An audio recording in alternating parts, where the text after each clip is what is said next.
ইতিহাসের পাতা উল্টে পৌঁছে গেলাম বর্ধমানের এক মাজারে।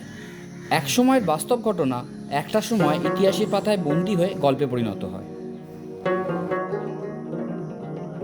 এই যেমন দুজন মানুষ একে অপরের পাশে একই রকম কবরের নিচে চিরনিদ্রায় শুয়ে আছেন। এনারাই 500 বছরেরও বেশি আগে একটি গুরুতর অতর্কিত আক্রমণে একে অপরের সাথে লড়াই করে মারা যান।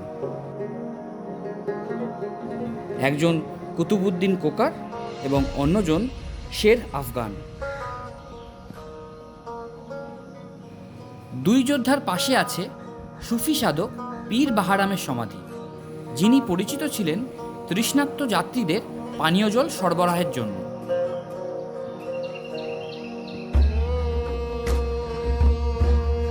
পীর বাহারামের সমাধি প্রায় অর্ধ শতাব্দী প্রাচীন। তিনি শ্রীলঙ্কা যাওয়ার পথে বর্ধমানে 970 সালে মারা যান। তখন তাকে এইখানে সমাধিস্থ করা হয় এবং এনার নাম অনুসারেই এই মাজারের নামকরণ করা হয় পীর বাহারামের মাজার।